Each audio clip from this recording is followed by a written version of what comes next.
Hi, this is Galen McCown with Galen's Games, and I am here to show you the new, improved, and updated mod for Tabletop Simulator for Super Snipers. This scripting you're about to see is courtesy of Alexei Menardo, and yeah, I'm really psyched. We've got all the new stuff in here, and so this most clearly reflects the final version of the game, more so than anything you've seen so far.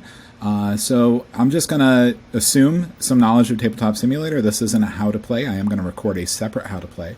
But this is just to kind of show you everything that's new in here. So right now I have Hot Seat, so I can show off the two-player, and I'll come back and show the solo mode in a minute.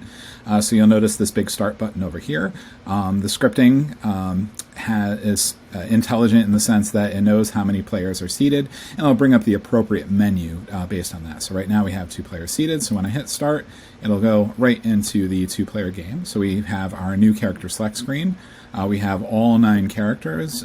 7 of them are included in the base game, and 2, specifically Subhuti and Janice over here, are in the mini expansion. And so you pick your character. I will go ahead and be Archangel, and then I'm going to switch Hot Seat so that they can pick theirs. And you can see that the one you pick disappears. We'll go ahead and make the other person's Subhuti. Oops. There we go. All right. And then you see it populates. I've switched the hiding cards over to hiding discs, which is, again, consistent with how the final game will be. Okay, so we've got a ready button over here, and when we click this, it's going to go ahead and set up the game. All right. So some other changes. Again, this has been updated to reflect what the final game will be like, and one of those things is there are separate now each person gets their own bag of 30 focus, which are the polyominoes, and they have separate borders, white and black. I'll probably change the table so that the black border is more visible, but in any case, you have your own pieces. You have 2 of every possible shape and color combination, and there are powers now in the game, including Subhutis, that allow you to take a piece from another player. The scripting right now, what it's going to do is always return to the bag based on the half of the table you're on, and so that functions well with the way the player's powers are set up. All right. A couple of other pieces. I'm, again, not going to go through the how-to of the game, but just kind of through the scripting. Some of this stuff is the way it's been, but, you know, in case you've never seen this, I'm going to show you all of them. So as you set pieces down, you're going to be flipping your ready-go disc. Go when you place, and then ready, and it's going to automatically shuffle and refill from your bag. So that's all kind of automated. A couple other things that are new. So, okay, so we'll get out a couple of target grids and lock those down. I'll flip this one over just as an example. Also, in the game, every one of the target grids and the locate grids has an opposite side. So you start with 1 through 3, but you also have 4 through 6 available, and you can do those in any order you want. The opposite sides of these have the other maps on. This is the only place where the final art is not done yet, but that'll be done soon. The rest of the cards are completely updated. Okay, so yeah, as the game goes on, over here on the side you see you have a next round, a kill or target button with crosshairs, and a double kill. So let me show you the kill button first. Keep your eyes on the sniper rifle over here. Oh yeah, and let me also just show you what the scripting does. So I'm going to normally you would hide obviously upside down, but I'm just going to put my disc out here to show where I would have been. Button, sniper rifle shoots, bullet goes over, and wherever I was hiding disappears for the remainder of the game. That location is now compromised.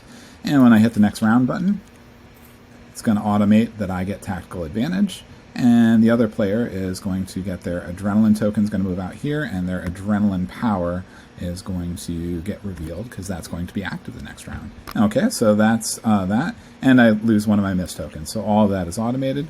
Let me show you one other thing. Let me go ahead and grab, there they are.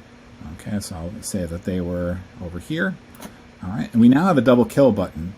So in the game, when you play simultaneous turns, there is the possibility that you both kill each other on the same turn. And if that's the case, you can click the double kill button, and as you see, both players lose the location they're at. Both players gain damage tracker. And when you hit next round, both players get tactical advantage, and both players automatically get their adrenaline flipped over. So pretty sweet. I'll take you through the rest of it. Another double kill. And whoever wins, you get this nice player win screen. So that is the updated scripting. I think the only thing I skipped also, if you didn't notice, was the in-between rounds. Before, the target grids didn't move off the scope boards. Now they do. And when you hit play again, it just goes back to its original state. Everything is set up, except for... nope, yeah, everything's where it should be. So that is the updates for the two-player game. Also a new location for the rulebook up here. Let me show you the single-player game. So let me move green to a game master. And now, since there's only one player seated, when I hit the menu, it's going to automatically go to the solo modes. So lots of new scripting in contract mode. This is the mode against the AI. So I will pick my person, and then I will pick, it says choose your opponent. I'll pick my opponent. And a few new things are going on here. Let me just show you kind of what happens. So, you know, I would hide in the beginning here, blah, blah, blah. All right. And then I click ready.